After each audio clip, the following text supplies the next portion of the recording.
અહીંયા ભવિષ્યના ઘણા કલેક્ટરો મારી સામે બેઠા છે, અહીંયા ભવિષ્યના ઘણા ડોક્ટરો મારી સામે બેઠા છે, ભવિષ્યના ઘણા એન્જિનિયરો સામે બેઠા છે, વકીલો સામે બેઠા છે, પણ એને અંદરથી નથી ખબર કે હું વકીલાતની અંદર જઈશ.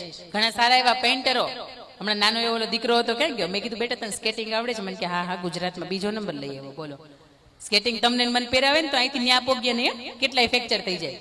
ત્યારે વંદન છે આવા દીકરાઓને કે નાનપણથી એને ખબર પડી ગઈ છે મારે આ લાઈનમાં જવું છે. અને બીજી વાત કે મા બાપ તરીકે તમને એમ થતું હોય કે અમે નથી ભણ્યા, અમારા દીકરા ભણવા જ જોઈએ, તો આ વાત ખોટી છે.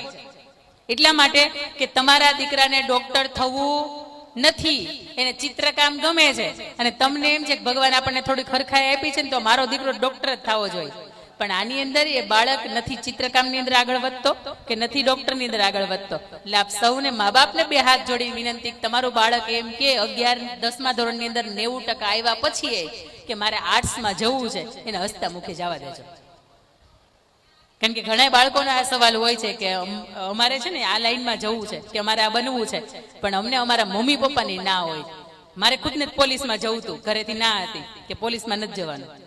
પછી યુપીએસસીમાં જવું હતું તો ઘરેથી પાછી ના હતી કે એમાંય નથી જવાનું. એટલે આજ તમારી મારી હું વચ્ચે અહીં સામે ઊભી છું. પોલીસમાં હોત તો હું ક્યાંક ડ્યુટીની અંદર હોત તો.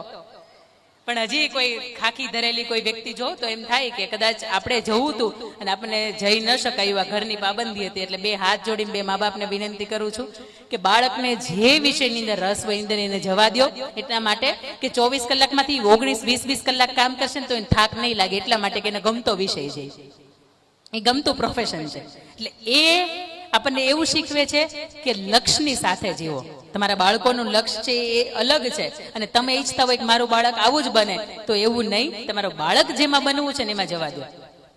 કવિ કલાપી હતા, એને કોઈ ઝવેરચંદ મેઘાણી છે, એના પપ્પાએ એવું વિચાર્યું કે નહીં મારો દીકરો તો એન્જિનિયર જ બને, તો આજે રાષ્ટ્રીય શાયરનું બિરુદ પામનાર આ ઝવેરચંદ મેઘાણી આપણને ન મળ્યા હોત. દુનિયાના જેટલા પણ વ્યક્તિઓ છે, આપણા ઘરની અંદર 10 વ્યક્તિ રહેતા હોય તો 10-10 ના મગજ અલગ હોય, હા ને?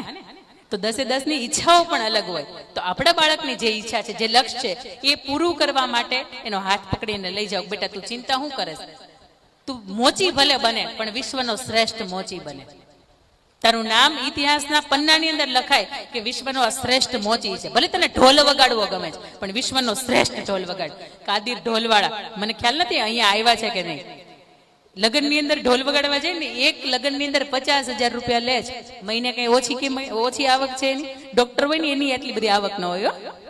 એક લગ્ન ના 50,000 રૂપિયા એટલે 30 દિવસ આવે. ઘણો ગુણાકાર તો કરો, તમારે મારા મગજ ની અંદર નહીં આવે. એટલે પ્રોફેશન 64 કળાઓ છે અને 64 કળાઓમાંથી જે કળાની અંદર